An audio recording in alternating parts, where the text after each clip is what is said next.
why the sun alone doesn't cause skin cancer. So Melanie came in having just had a Mohs surgery for a squamous cell cancer on her face. She wanted to know what she could do to prevent another skin cancer. So I'm going to ask a couple of questions. Do you fear the sun, and do you think the sun is a big cancer causing solar orb in the sky? What if I told you that's not what the sun is?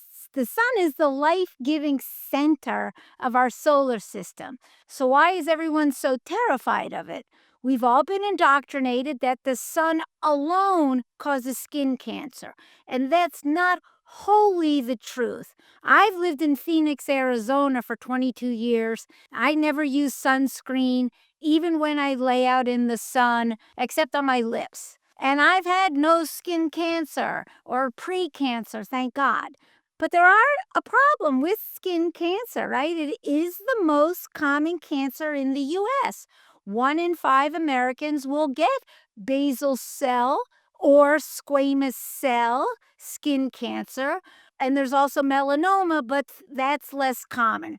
Basal cell has increased 145%, and squamous cell has increased around 260% over the last few decades. Nearly 10,000 people are diagnosed with skin cancer every day, and it is more common in Caucasians, right? Now, it is true that nowadays people wear less clothes than they have historically done. We lay out in the sun more. We have more recreational time to go out and be in the sun, as well as even in the wintertime, using sunbeds to keep a tan all year round. Now, the sun does produce UV radiation, and that UV radiation can cause oxidative damage, what we call reactive oxygen species.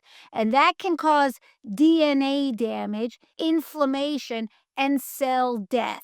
It doesn't always have to. That we have some responsibility for that. How is that so? Well, here's the 6 best ways to prevent skin cancer. So one is, yes, the sun produces UV rays. They can cause inflammation and oxidative damage. So don't aggravate that.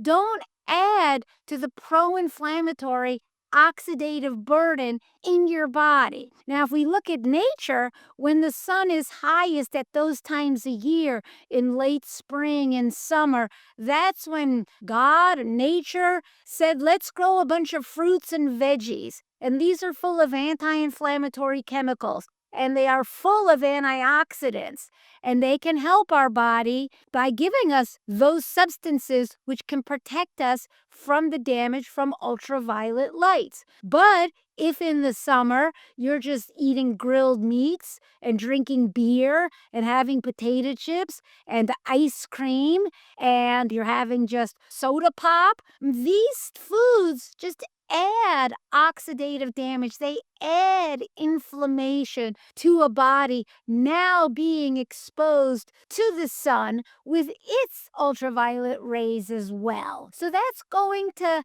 promote the potential damage that the ultraviolet radiation can do to your skin. So if we eat a whole foods, very high veggie, very high fruit rich diet, we're going to be working against the damage of of the sun and keeping our skin healthy. Now, vitamins such as vitamin C, vitamin E, vitamin A, they've done studies with people who they put in tanning booths, and they gave one set of people those simple, cheap vitamins and the other didn't. And the people that got those supplements were able to stay in the booths longer and not burn and so forth. I mean, this is simple. Taking good quantities of vitamins A, vitamins E, vitamin C, also carotenoids, right?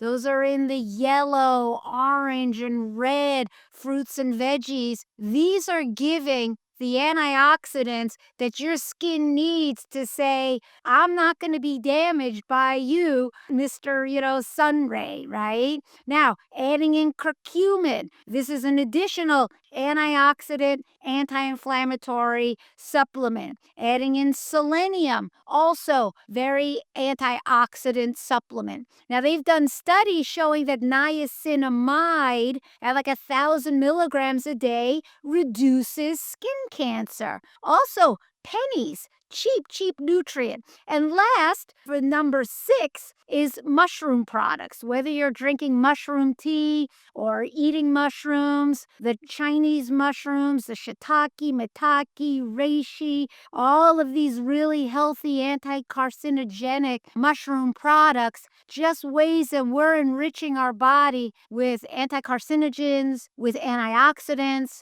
and with anti-inflammatory substances. So enjoy the sun. Eat a healthy whole foods diet with fruits and veggies. Keep away from all the junk and the crappy foods devoid of these antioxidants in them. Now, if you do have a certain ethnicity, like you're Irish and you come to Phoenix, well, yeah, you should put sunscreen on because you don't have the skin or the genetics to not just get really burnt. And also, even if you are doing okay, maybe in Phoenix, if you go to the equator, also use sunscreen because it's just so much stronger there. So we have to be calm and rational, but in many different ways, we have to understand. And what I taught Melanie is that, again, not so much the sun, but how our body is working with the sun, that we can still love the sun, that we don't have to be afraid of the sun, but that we can protect our body from the potential damage from the sun. Thank you very much.